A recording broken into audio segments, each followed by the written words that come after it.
Bonsoir à tous, chers auditeurs, chères auditrices, c'est Cyrus et nous nous retrouvons pour le 34e épisode de notre podcast hebdomadaire sur l'actualité footballistique. Et pour résumer l'actualité de cette semaine, je serai accompagné de nos fidèles contributeurs que sont Alexis. Bonsoir à tous.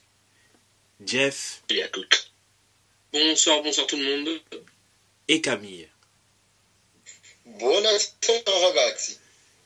Donc l'actualité a été, comme les autres semaines, assez chargée, bien évidemment, avec en plus la CAN qui vient agrémenter les quelques trous de football que l'on peut avoir dans la semaine. Mais avant de parler de compétition internationale, on va parler de nos championnats domestiques et le premier arrêt se fera en Allemagne. Donc, nos contributeurs de la Bundesliga, indiquez-nous que s'est-il passé en Bundesliga 2 et en Bundesliga 7, la semaine dernière. Alors, on va déjà commencer par la Bundesliga 2, tout simplement parce que il n'y a pas grand-chose à améliorer ou à changer par rapport aux semaines précédentes. Comme diraient nos amis anglais, New Week, same shit, avec oh, miracle. Eh ben non, toujours pas de miracle. Encore une victoire qui ne sera pas pour Schalke cette semaine. Schalke qui s'est incliné à Kaiserslautern pour ce week-end. Une nouvelle défaite des Königsblauen à Kaiserslautern. Par contre, dans le haut du tableau, on a un petit peu de changement. Hambourg qui pensait enfin pouvoir peut-être de nouveau remonter cette saison, fait du Hambourg comme ils font depuis leur descente, le Dino. Et bien Hambourg, le ASV, les Rothausen qui se sont de nouveau inclinés, qui sont de nouveau sur courant alternatif, en s'inclinant face à Karlsruhe lors de la dernière journée. Et du coup, badaboum, Hambourg sort du top FIA. Sort du top 3 et c'est le Holstein Kiel qui est désormais troisième. Vous allez me dire, mais du coup, Camille, le Holstein Kiel, il a gagné? Eh ben non mes amis, le Holstein Kiel, il est troisième, mais il a perdu aussi. Et contre qui il a perdu? Eh ben contre le deuxième, contre le Greuther Fürth qu'on n'attendait plus.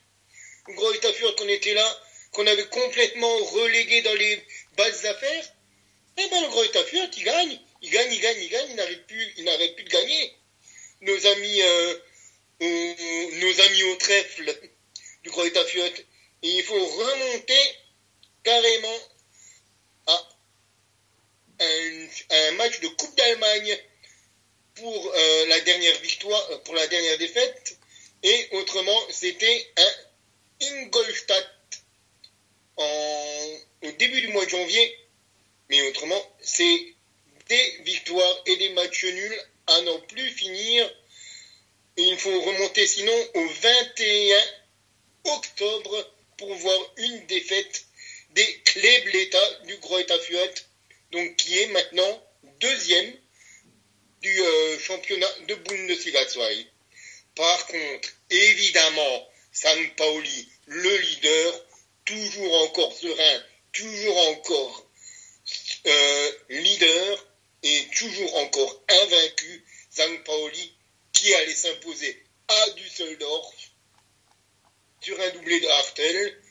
Ils ont un petit peu tremblé en fin de match avec le but de Solis à la 83e minute, mais les Pirates de St. Pauli, de la Maison Le Fou, de la deuxième équipe d'Hambourg, est toujours encore leader et toujours encore invaincu. Une des deux équipes encore invaincues en Allemagne. Sinon, dans les autres matchs de Bundesliga 2, on a la victoire de Braunschweig face à Magdeburg, qui a fini à 10. Le 0-0 entre Osnabrück et Paderborn qui a aussi pris un carton rouge. Le Hansa Rostock s'est imposé 2-1 à domicile face à Elversberg. Les Sarrois qui ont toujours encore du mal. Wiesbaden qui a collé un 3-1 à nos amis du Hertha Berlin. Le Hertha Berlin est toujours encore en deuil après la disparition de leur ancien président. Hanovre qui s'est imposé à domicile 3-0 face à Nuremberg. Et pour le classement, du coup, on a toujours St. Pauli, toujours encore leader invaincu, 19 matchs joués, 10 victoires, 9 matchs nuls, 0 défaite et 39 points. Le Greuther Fürth, du coup, comme je l'ai dit, qui monte à la deuxième position. Le Holstein Kiel, qui est égalité de points, mais avec un petit but de moins, complète le podium. Hambourg, du coup, sort du top dry, suivi par Düsseldorf, Hanovre est 6e. Paderborn est 7e. Karlsruhe, Nuremberg ferme la première partie de tableau. Le Hertha est 10e. Wiesbaden 11e. Elversberg 12e. Magdebourg est 13e. Kaiserslautern 14e. Schalke est aux portes des portes de l'enfer avec 20 points. Braunschweig est actuellement barragiste avec également 20 points, mais une moins bonne différence de but que les Königsblauen. Rostock et Osnabrück sont actuellement relégables. Voilà pour la Bundesliga 2, mes amis. Ah, intéressant. Que ce soit le haut de tableau. Et maintenant, on prend l'ascenseur et on monte au premier étage. Et là, je laisse mon ami Alexis s'épancher sur ses douleurs. Voilà, exactement. Ah merde, exactement. Je vais être aussi rapide que toi, parce qu'il n'y a pas grand chose à dire. J'ai l'impression de me répéter match après match, journée après journée, jour après jour. Ça commence à devenir catastrophique. En fait, je pensais croire au maintien, et puis au final, plus les matchs passent, plus je me dis que le maintien sera très compliqué et que la seule chance de pouvoir s'en sortir, ça sera la 16e place qui permettra de jouer le barrage. Et encore, même le barrage, c'est pas sûr de le gagner. Mais bref, avant de penser à ça, on va revenir rapidement sur le match. Comme je disais tout à l'heure, match après match, c'est des purges terribles. Et encore là, c'était des deux côtés, hein, pour le coup. C'était pas que Mayence qui a participé à la purge. Mayence qui se déplaçait donc sur la pelouse de Francfort. Vraiment un match comme tous les autres en fait depuis le début, limite depuis le début de la saison à oublier. Pas ou très peu d'occasions en première mi-temps, pas ou très peu d'occasions en deuxième mi-temps. On prend ce but à la 75e minute avec une frappe d'un joueur de Francfort. On pense au départ que l'arbitre refusera le but parce que les images montrent qu'il y a un hors-jeu, sauf que le but finit par être validé. Et puis moi personnellement, devant mon écran, je comprends pas pourquoi il est refusé. Et puis au final, ils nous disent que c'est Dominique Corr en fait qui contre. Enfin, c'est même pas qu'il a contre, c'est que le ballon effleure son pied. Donc du coup, ça remet l'action en jeu. Et Götze qui marque un but de la tête. Donc voilà, c'est un but. Tu te dis que même ce genre de but, tu l'encaisses, mais c'est à l'image de la saison tellement c'est. Moi, devant mon écran, j'étais dépité quand je vois ce but qu'on encaisse. Donc voilà, une nouvelle défaite. Ça commence à devenir très compliqué. On est replongé à la 17e place. Donc avec 11 points. On commence à voir les poursuivants qui s'éloignent. Donc comme je disais tout à l'heure, la seule chance entre guillemets de s'en sortir, ça peut être la 16e place, et encore. Donc voilà, je commence vraiment à être très inquiet pour le club. Il n'y a rien au niveau du jeu. Il va vite falloir un déclic, surtout que samedi on reçoit le Werder Bremen, qui a gagné, il me semble, qui est repassé dans la première moitié du tableau. Donc encore une fois un match très compliqué. De toute façon, le mois de février, enfin même tous les mois finalement vont s'annoncer compliqués. Beaucoup d'inquiétudes sur ce que je lis, sur certains commentaires que je lis. Beaucoup de supporters pensent que le club va tomber en deuxième division. Et malheureusement, il y a beaucoup de choses qui vont dans ce sens. Donc voilà, beaucoup d'inquiétudes. Logiquement, on devrait recruter personne sur les 2 derniers jours de mercato qui restent. Pourtant, les joueurs qui étaient alignés vendredi sont bons, hein, on va dire ce qui est. Sauf que le problème, c'est qu'ils mettent pas un pied devant l'autre, c'est compliqué, il y a encore beaucoup d'absents. Donc honnêtement, je sais pas comment on va pouvoir s'en sortir. Je disais tout à l'heure, je croyais au maintien, plus les jours passent, plus je m'inquiète. Donc voilà, on verra déjà samedi face à Brême. Mais il va vite falloir un déclic parce que sinon, de toute façon là il va y avoir 2 matchs qui vont arriver, c'est Brême samedi et la réception de l'Union mercredi. Ça peut permettre au club de remonter au classement, mais ça peut aussi malheureusement permettre au club de l'achever et de l'envoyer en deuxième division.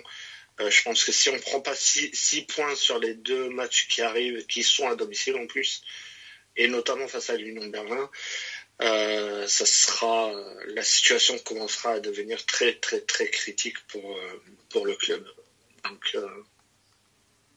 Donc voilà en gros ce que je pouvais dire sur le match de vendredi et sur la situation actuelle du club. Bon je pense que on va un petit peu changer de braquet directement pour les autres matchs. Je vais juste faire un petit peu les matchs qui ont rempli un petit peu le tableau. On va parler du Werder qui s'est imposé face à Fribourg 3-1. Le Wolfsburg qui a fait match nul contre Cologne 1-1 à domicile.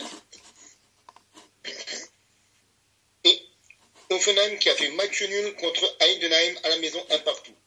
Autrement, dans le bas de tableau, l'autre match du bas de tableau, c'était l'Union Berlin qui s'est imposé 1-0. Grosse, comme tu as dit, grosse victoire importante de l'Union Berlin face à Darmstadt.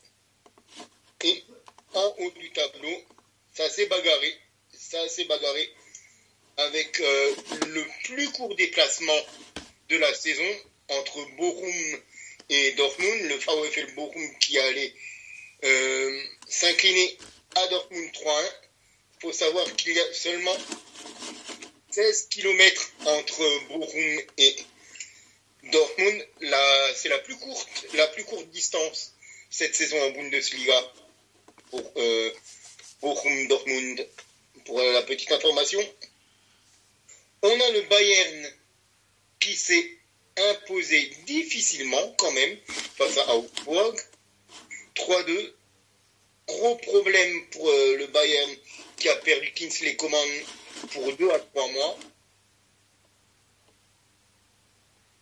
On a pour moi ce qui était le match de ce week-end, Stuttgart-Leipzig, que j'ai débriefé. Et quel match! Un 5-2, un Stuttgart sans Guirassy, un Leipzig avec un Xavi Simons avec la tête dans les chaussures. Et pourtant, on en a eu 7 des buts. avec un Deniz Undav, le germano-turc, qui a été un Undav de gala. Vraiment, il a tout réussi. Enzo Mio, qui a été aussi étincelant, le français, et Leipzig, qui a pris sa première défaite de son histoire face à Stuttgart. Alors là, bravo à Stuttgart, mais évidemment, la question, elle est toujours encore là. Est-ce que le Xavi Ball, où en est le Xavi Ball? Eh bien, le Xavi Ball n'a pas gagné. Le Xavi Ball n'a pas gagné, mes amis. Mais le Xavi Ball est toujours encore invaincu. Après un 0-0 contre Gladbach. Mais c'est surtout, et vraiment, je tiens à le préciser, surtout grâce à Moritz Nicolas, son gardien, auteur de 9 arrêts lors de ce match. Parce qu'il faut quand même voir les statistiques. Le gardien de Gladbach a fait 9 arrêts, mais en regardant les stats entre Leverkusen et le Borussia Mönchengladbach, on est quand même sur du 28 tirs à 4, 9 tirs cadrés, 75 possessions de balles, et on frôle les 1000 passes du côté du Bayer Leverkusen, 947 à 325. Alors, oui, Leverkusen ne s'est pas imposé. Oui, ils ont été stériles. Mais jusqu'où va aller cette équipe? Là, il y a encore un match à jouer la semaine prochaine face à Darmstadt, avant de jouer le Bayern. Et là, il faut gagner, mine de rien. Leverkusen doit aller s'imposer à Darmstadt et encore jouer son quart de finale de Coupe d'Allemagne face à Stuttgart avant de jouer le Bayern.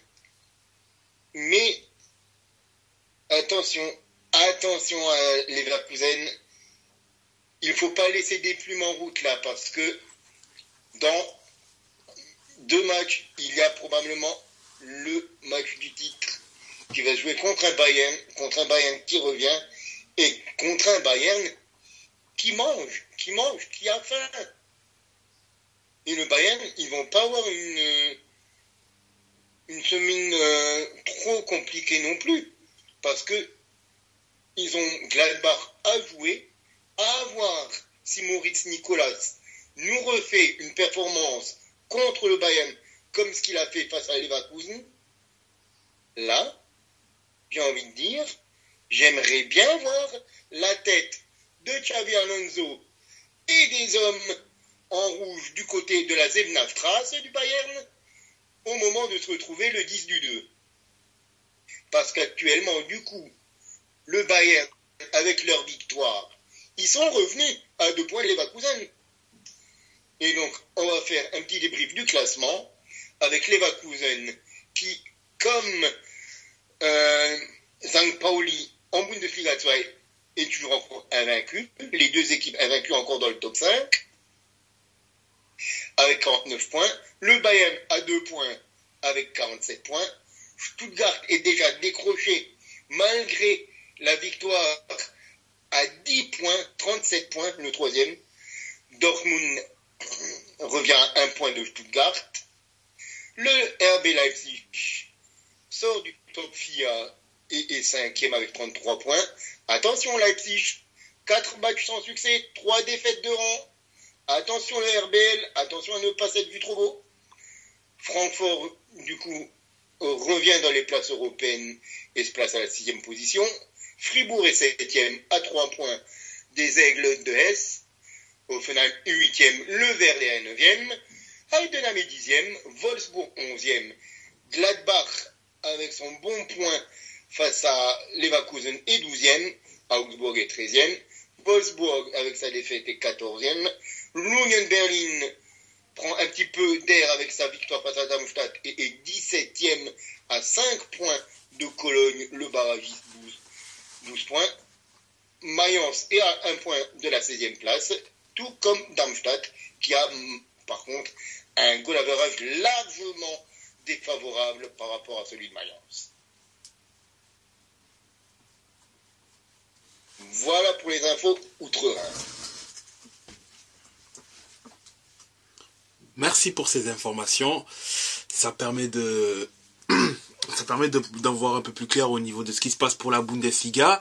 Et vu qu'on se rapproche du super match qui, je pense, et je pense qu'on le pense tous, qui décidera en grande partie de l'issue du championnat. Car bon, si le Bayern gagne Leverkusen, là on va tous penser au spectre de 2002 concernant Leverkusen. C'est ça. Et si Leverkusen gagne, là, par contre... Où ils ont vraiment hérité de leur surnom de Witzkusen ou Neverkusen, avec une finale de coupe perdue, une place de second, une finale de Ligue des Champions perdue, plus encore pour les internationaux allemands qui étaient qualifiés, une finale de mondial perdue. Ouais. Coucou Michael Ballack. Oui, parce que, mine de rien, là... Leverkusen est encore sur les 3 fronts, le championnat, la coupe, où elle fait partie des rescapés. Elle est encore mobilisée en coupe et également en Ligue Europa où je pense qu'elle fait figure... Bon, le favori c'est Liverpool, on va pas se le cacher, mais elle fait partie des sérieux outsiders pour aller le plus loin possible. Donc... Ah bon? Tu crois qu'ils sont dans les favoris? Je suis pas sûr, moi. Liverpool? Oui. Ouais, je pense un petit peu. Liverpool ou Leverkusen, les deux. Oui. Évidemment. Mais c'est vrai que quand on regarde encore les équipes qui sont en lice, oui, je dirais il y a peut-être encore une Roma qui peut encore se glisser dans un truc comme ça, ou peut-être le Milan de Jeff, qui peut prétendre à la victoire finale, mais oui, il y a 3-4 noms pour moi qui se détachent très clairement. En Europa League? En Europa League. J'ai du mal à y croire. Techniquement, il y a les possibilités, il y a les capacités, mais est-ce que Milan va vouloir vraiment jouer sérieusement l'Europa League? J'ai du mal à y croire. Disons voir que j'ai moins de mal à voir un Milan gagner l'Europa League que, sans manquer de respect, un Karabakh, un Braga, même un Shakhtar Donetsk, qui n'est plus vraiment l'équipe qu'ils étaient il y a 10-15 ans. Évidemment. C'est sûr que... honnêtement, désolé Greg si tu les écoutes, forcément j'ai du respect pour les équipes portugaises, mais effectivement j'ai plus de facilité à imaginer Milan que Braga remporter l'Europa League, mais j'ai quand même un petit peu de mal, en étant réaliste, à voir Milan remporter l'Europa League. Mais je le souhaite. C'est plus mal que je vous souhaite pas.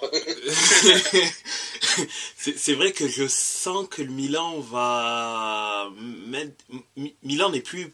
Vous êtes encore en Coupe d'Italie? Non, on a été... Ah oui, éliminé par l'Atalanta, pardon, c'est vrai. Je crois. C'est ça, exactement. Contre l'Atalanta ou la Fio? C'est l'Atalanta contre qui vous avez perdu, c'est vrai. J'allais dire que si vous étiez encore en coupe, vous allez privilégier la coupe, mais du coup, je pense que vous allez, à mon avis... Après, à voir, parce que soit Pioli va se concentrer sur le fait de finir dans le top 4, bon, on est qu'en fin janvier, début février, pour l'instant, il y a quand même un sacré écart il y a quand même un bon écart entre le Milan et les poursuivants, et il y a également un écart entre le Milan et les deux équipes de tête.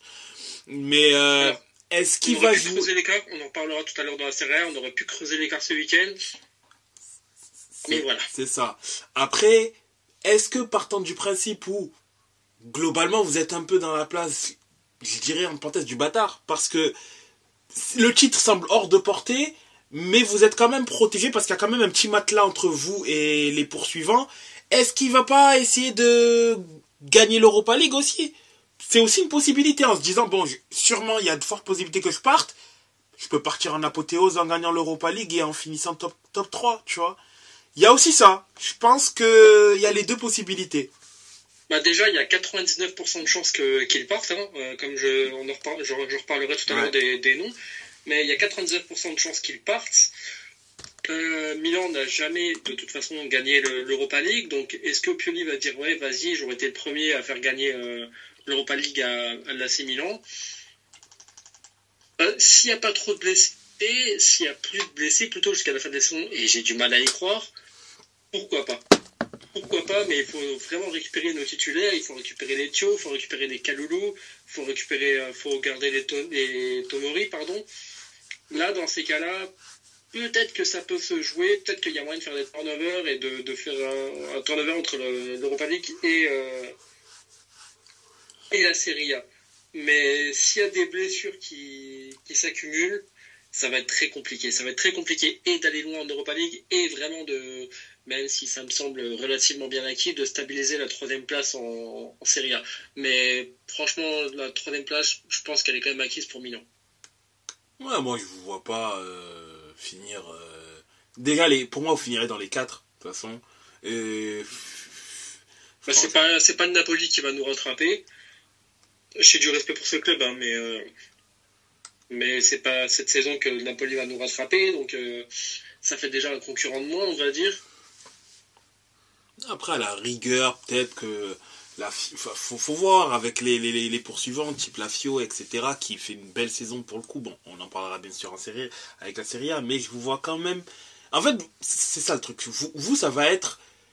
Est-ce que Pioli va privilégier l'Europa en se disant bon, je peux apporter le premier titre et finir en apothéose, ou il va vouloir privilégier le championnat à 100% en se disant je veux laisser le Milan en Ligue des Champions, comme ça on pourra pas dire ah, j'ai fait n'importe quoi, je les ai mis, j'ai pas atteint le minimum syndical qui est de pouvoir se qualifier en Ligue des Champions. Bah, honnêtement, remporter l'Europa League, assurer de toute façon la qualif oui, bien en Ligue des évidemment. Champions, mais je pense que étonnamment, même s'il y a plus de matchs, je pense que ce serait quand même plus simple de stabiliser la 3e place et d'assurer la qualification l'année prochaine. Après, voilà, on verra bien de toute façon au fil des matchs. Hein. Mais, c'est ça. À voir à ce niveau-là. Donc, après l'Allemagne, je propose qu'on parte en Espagne, où il s'est quand même passé quelques petits événements intéressants. Bon, pas pour vous les Barcelonais, hein, mais enfin, oui, pour le coup, oui, pas pour vous les Barcelonais, mais il y a quand même eu du remous, il y a eu du spectacle, on dirait, je dirais. Il y a eu du spectacle globalement dans cette 22e journée de Liga qui s'est jouée du 20... On a eu des choses à voir, en effet. Effectivement. Et je vais quand même partir dans le haut du classement, hein, en premier lieu. Real de Madrid qui a difficilement, mais je sais même pas si le terme difficile c'est le terme le plus adéquat, tant on a l'habitude de ces victoires un peu au forceps du Real où on les sent proches de basculer, mais par une forme de résilience, ils arrivent, parfois avec l'aide des... ils arrivent à revenir et à changer la physionomie du match. Encore une fois, cette fois-ci, pas par l'intermédiaire de Bellingham, mais si c'est pas lui, l'autre homme providentiel du Real, c'est Vinicius. Et il a permis donc d'égaliser. Et surtout Rico. Exactement. Et Tchouaméni, c'est une passe de Camavinga d'ailleurs. Donc pour le coup, c'est double Rico. Un Français passeur de cible, un autre buteur. Exactement. Et nos Français, ils étaient là, nos petits Frenchies. Exactement. Et Tchouaméni qui venait à peine de rentrer en jeu, puisque c'est lui qui a remplacé Camavinga durant ce match-là, qui a mis le but de la victoire pour le Real de Madrid. Ouais. Une victoire dans la difficulté, mais une victoire quand même. Ça 2-1 de la part du Real, hein, qui continue qui continue donc son bout de chemin. Son bonhomme de chemin qui continue à rester dans la roue du leader. Exactement. Toujours surprenant leader, mais toujours présent. Le Girona qui allait s'imposer sur la pelouse du Celta Vigo. C'est un but de Porto en première période. C'est 1-0. C'est, encore une fois, on va le répéter, mais c'est des victoires de champions, ça. C'est des victoires de champions, et si ce n'est pas des victoires de champions, c'est des victoires de très très haut niveau et d'équipes qui vont terminer tout en haut du classement en fin de saison. Que ça soit premier, deuxième, troisième. Mais c'est des victoires de très haut niveau et de top standing. C'est ça exactement, ces victoires au forceps là, c'est des victoires d'une équipe qui veut vraiment à minima jouer le haut de tableau, si ce n'est le titre. Bon, il est vrai que le Real a quand même un match en moins. C'est pas un élément à négliger. Et ce match en moins là les met clairement à portée de tir de Gérone, puisqu'il n'y a qu'un point d'avance entre les deux équipes. Mais on va quand même parler des autres matchs avant cela. Donc concernant le premier troisième du classement, d'ailleurs, non, le troisième du classement c'est le Barça, puisque techniquement le Barça a gagné l'Atlético Madrid au match aller, donc c'est lui qui a l'avantage. Le Barça, dont on a appris également dans courant week-end que Xavi allait officiellement donc quitter le club.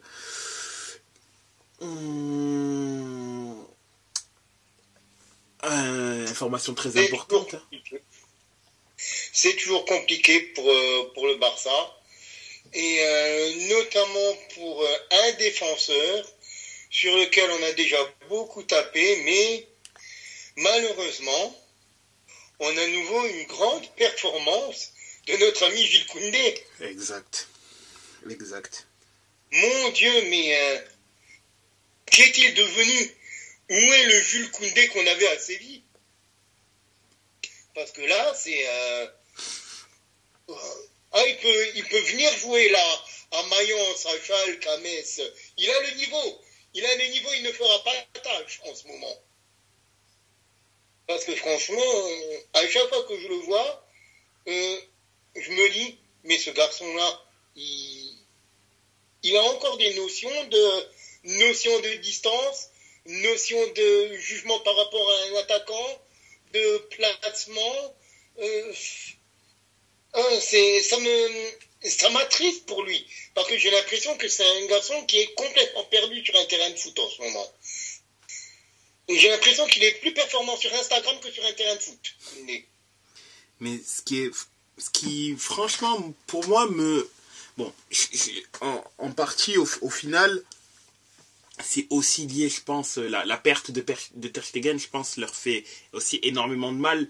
Mais c'est quand même assez étonnant de voir que quasiment les mêmes joueurs présents qui ont fait du Barça une équipe quasi imperméable l'année dernière, c'est les mêmes mecs qui plombent l'équipe ou qui ne sont pas au niveau et qui font que le Barça a pris quasiment a pris 2 fois plus de buts que l'année dernière, alors qu'on n'est même pas encore arrivé à... Si, on est à la moitié de la saison, mais on est qu'à la moitié de la saison. L'année dernière, le Barça, je ne sais même pas s'ils prennent plus de 20 buts en championnat. Et j'en suis même pas sûr. Je crois pas. Je crois qu'ils sont à 17 ou 18, quelque chose comme ça.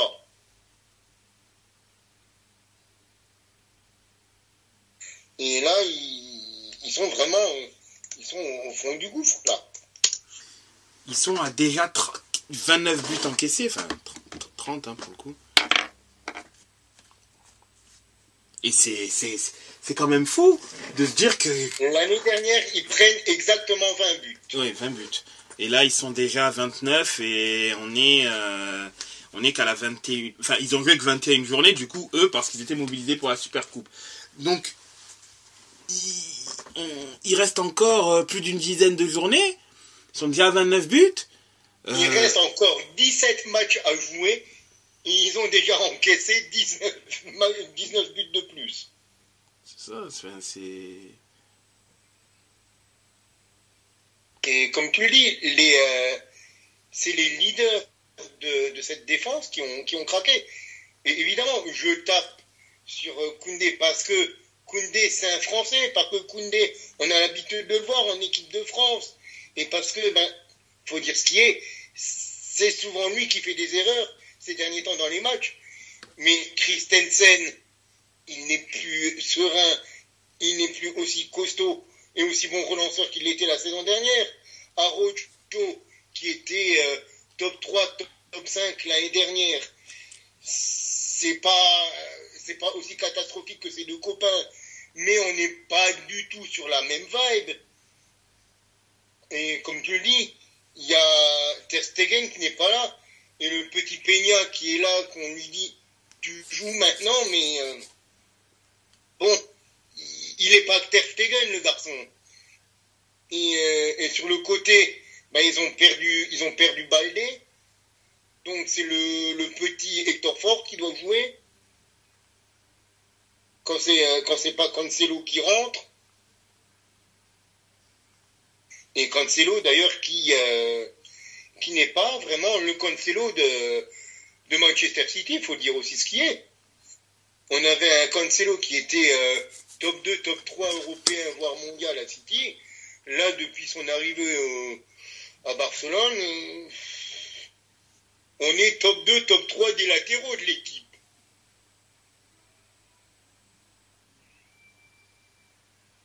Exact. Oui, très, très, très, très, très compliqué du côté Barcelone. Bon, ils étaient quand même à 2 doigts de faire match nul contre Villarreal s'ils prennent pas des buts encaissés à la 192e minute, quoi. Parce que Villarreal égalise à la 84e, jusqu'à la 84e, Barcelone mène 3-2. Faut pas oublier ça non plus. Et après, l'égalisation à la 84e par Guedes, le 4-3 à la 99e minute suite à cette histoire de penalty, non penalty, et le 5e but à la 91 plus 12, donc à la 102e minute. Mais il faut aussi penser qu'il y a cet imbroglio là, avec le penalty, pas penalty, on ne sait pas ce qui se passe. VAR, pas VAR à la 91e, ça râle, ça gigote, et puis forcément, après, avec tout le temps qui se délite, évidemment, il n'y a plus de mental, comme on l'a dit, il n'y a plus de mental. Et là, c'est Sorloth, le copain d'Erling Haaland et Morales qui viennent planter complètement Barcelone.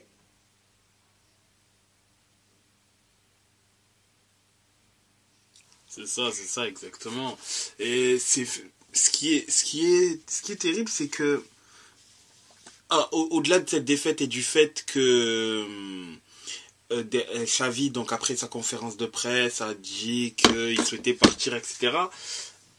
Moi, malheureusement, je vois un peu Xavi comme dans son passage, je le vois un peu comme Pirlo à la Juventus.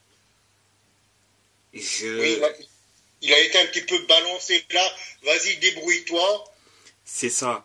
Et bon, Xavi a eu plus de chance quand même que Pirlo, parce que pour le coup, Pirlo, ils l'ont vraiment traité comme... Enfin, vous voyez quand même... C'est pas spécialement super bien de la manière dont il a été parachuté et surtout derrière dégagé, parce que... voilà quoi. Et surtout, Xavi, on lui a permis d'arriver dans l'équipe. C'est ça, et on lui a mine de rien... Pirlo, en 2 semaines et demie, il est arrivé de coach diplômé à coach des jeunes à 10 jours après, finalement tu vas prendre l'équipe première. Tu vois, et surtout... Alors que le mec n'avait jamais été coach, rien du tout. Donc là, tu es là, bon d'accord, je suis coach de la Juve, d'accord, problème. Puis derrière, alors que ça s'est pas spécialement bien passé pour lui, on l'a vite jeté, enfin... on lui a pas du tout laissé le temps, et derrière on le jette, enfin tu vois, et moi je me dis au final Xavi eu de la chance également aussi qu'il a un énorme crédit auprès, par rapport à sa carrière en joueur, parce que ça lui a notamment permis de, je pense, survivre un peu aux mauvaises tempêtes. Il a été quand même un peu protégé par rapport à son statut de quand même légende vivante du FC Barcelone et homme prépondérant dans la dynastie barcelonaise. Mais je reste quand même convaincu que tu le mets dans un autre contexte. Je suis pas spécialement sûr qu'on lui donne autant de temps ou autant de largesse pour faire ce qu'il va faire. Parce que mine de rien, depuis qu'il est arrivé jusqu'à aujourd'hui, j'ai pu voir les progrès défensifs de son équipe. J'ai pu voir qu'il a réussi à notamment refaire en sorte que, notamment sur l'année dernière, son équipe soit extrêmement solide. Mais offensivement, je ne vois pas spécialement ce que c'est la patte Xavi. Je sais pas. Je vois pas. Mais j'ai l'impression que toute cette génération de milieux de terrain avec lesquels on a grandi, entre guillemets, tous ces milieux de terrain des années 2000-2010 qui deviennent entraîneurs ont été parachutés un petit peu, je trouve, dans le microcosme des entraîneurs, sans y être vraiment préparés. Exactement. Parce que quand on regarde de la Banterera du Milan jusqu'à maintenant Xavi, tous ces joueurs-là, c'était des joueurs top 5, top 10 milieu de terrain européen, voire mondial. Et il n'y a pas grand monde qui a réussi. Quand on regarde Gerrard, Lampard, Seedorf, Pirlo, Xavi, ils sont tous un petit peu dans les mêmes légendes en tant que joueurs, mais dans les mêmes problématiques aussi un petit peu en tant que coach, j'ai l'impression. On les a mis là parce que tu es un ancien joueur du club, un ancien super joueur du club, on n'a plus de coach, donc vas-y, fais quelque chose. Et on a vu, en général, 99% du temps, ça s'est mal passé. Que ça soit Lampard à Chelsea, que ça soit Pirlo, comme tu viens de le dire, à la Juve, comme ce soit un Seedorf ou un Gattuso ou machin au Milan. C'est ce que j'allais dire. C'est ce que j'allais dire, Gattuso et Seedorf. Voilà. Après, il faut voir quel bilan on leur a donné aussi. Vas-y, excuse-moi, Jeff. Je dis juste, faut voir quel bilan on leur a donné aussi. Oui, il faut voir quel bilan on leur a donné.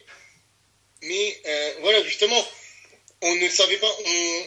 J'ai l'impression que les dirigeants savaient qu'ils n'allaient pas avoir de grandes équipes, donc ils ne pouvaient pas avoir de grands entraîneurs, donc ils ont fait, bon, on n'a pas un truc top là, donc il faut prendre soit un jeune coach qu'on ne connaît pas trop au niveau du nom, soit on prend un mec qu'on connaît, mais qu'on ne sait pas ce qu'il vaut comme coach.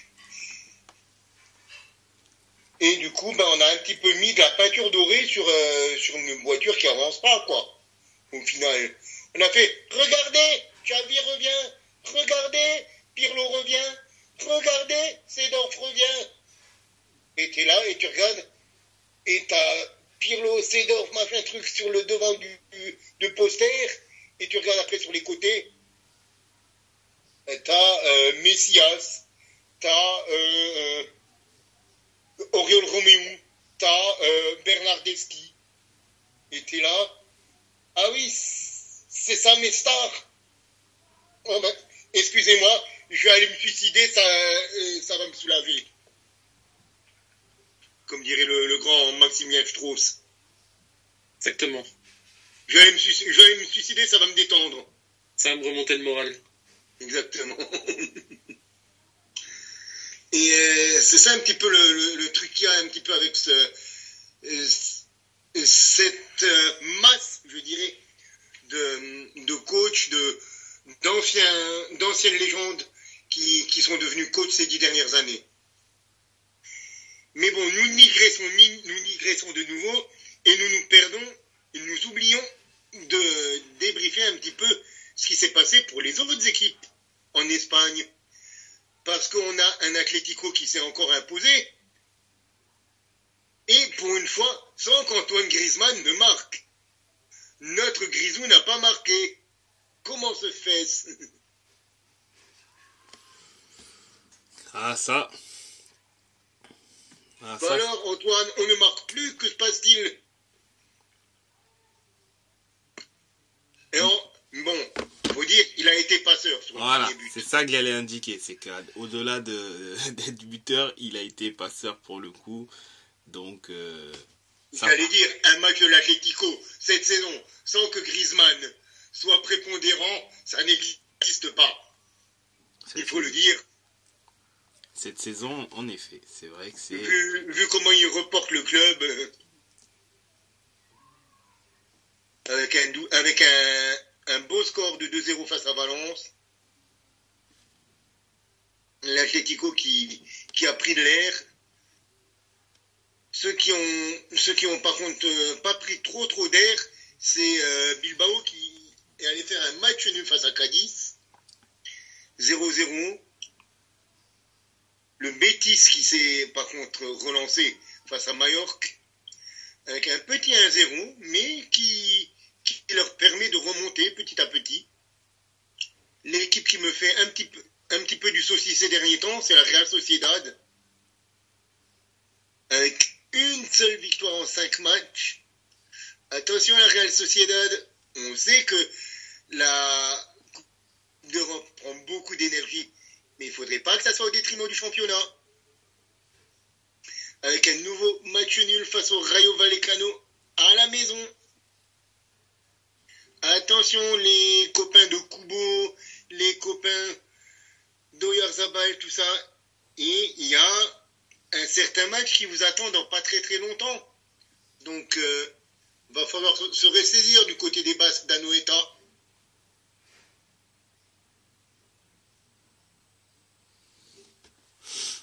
Sinon, on peut encore parler des autres résultats. Qu'en penses-tu, mon cher Cyrus? Oui, effectivement. Il y a eu donc le Betis qui s'est imposé par la plus petite des marques sur une passe décisive de Fekir. Fekir qui est d'ailleurs officiellement le capitaine numéro 1 de l'équipe du Betis suite au départ récent de... J'ai pas envie de mal prononcer le nom, c'est Guardado, si je ne me trompe pas. Guardado, oui, le Mexicain. Le Mexicain, c'est ça exactement. Et il y a eu une petite cérémonie qui est assez sympathique dans laquelle on voit qu'il y a eu le passage de témoins par rapport au capitaine. D'ailleurs, Fekir, il me semble qu'il est également ciblé sur un intérêt de l'Arabie Saoudite en son égard. Mais c'est pas le sujet ici. Et donc oui, sur une passe de Fekir, Altimira a marqué le but de la victoire donc pour le Betis Séville qui donc se replace bien après sa défaite contre le FC Barcelone il y a quelques jours. Également dans le bas de tableau, on a aussi eu un Almeria Alaves qui a largement tourné à l'avantage donc d'Alaves qui a gagné 3-0 ce match-là. Bon, Almeria qui reste solide lanterne rouge, là où Alaves prend quand même un peu plus d'avance sur les équipes mal classées. Il se solidifie du moins dans le milieu de classement. Je ne sais pas si tu... Et le FC Séville qui fait match nul à domicile face à Osasuna. À 10-11. Mais bon, le rouge a été quand même tardif. C'était à 86e. L'ex-Milanais Souzo a pris carton rouge. Un copain Jeff. Ouais. Et pour la dernière rencontre de cette journée de Liga, c'était Retafe qui s'imposait à domicile 2-0 face à Grenade. Avec notamment un but de l'ancien mancunien Mason Greenwood. Qui est d'ailleurs très performant. Cette année, Greenwood, qui semble... bon, je pas parler de l'affaire Greenwood, hein, puisque bon, elle est quand même assez... Enfin, en soi étrange, vu la finalité, comment ça s'est terminé, du moins. Mais si on parle principalement ballon... Du footballeur, franchement, il est en train je trouve, se racheter. Et il est super intéressant, très pertinent là-bas. Je ne sais pas s'il y a possibilité de pouvoir le transférer définitivement. J'ai lu qu'il était pisté, par contre, par plusieurs équipes de haut tableau en Espagne. Après, oui, donc il est prêté, hein, c'est simplement un prêt. Mais je ne... Franchement, j'espère pas. Vu comment il est en train de retrouver son football et comment il redevient du moins pertinent, je lui souhaite de rester en Espagne et de continuer à de nouveau s'épanouir dans ce nouveau contexte-là. Je lui souhaite pas de revenir à United. Je sens que ça va pas forcément être positif pour lui. Hein. Oui, mieux vaut qu'il reste. Ça ne pourrait rien porter de bon. C'est ça. Mieux vaut qu'il reste en Espagne. Il s'éclate là-bas et il retrouve son football. Bon, je ne parle pas de la sélection, même si bon, ça reste quand même un joueur talentueux. Mais déjà, le fait de pouvoir rejouer et de retrouver ses sensations, redevenir un joueur d'impact, c'est quand même quelque chose de positif. Et je pense que l'Espagne sera un terrain éventuellement propice pour redorer footballistiquement du moins son image. Déjà, il est en train de le faire cette saison. Et après, à voir ce que ça va donner par la suite. Déjà, à l'issue de son prêt, est-ce que Getafe va le garder ou pas le garder? Est-ce qu'il y aura une option d'achat exercée? Enfin, on verra d'ici la fin de saison. Mais en tout cas, Greenwood continue comme ça. Il se rattrape. C'est ça. Greenwood un peu moins vert, on va dire. Exact. Mais mieux verni sur le terrain, par contre. Exactement. Et pour le classement, on va le faire vite fait quand même. Bien sûr. Girone est toujours leader devant le Real Madrid, l'Atlético et le Barça. L'Athletic Bilbao et la Real Sociedad sont en course pour les places européennes. Et la charrette, pour l'instant, c'est Cadiz, Grenada et Almeria. Celta Vigo et Séville étant à 1 point de la zone de relégation. Sur ce, on passera à un prochain championnat. Mais d'abord, une petite pause, messieurs, s'impose. Exactement. À tout de suite.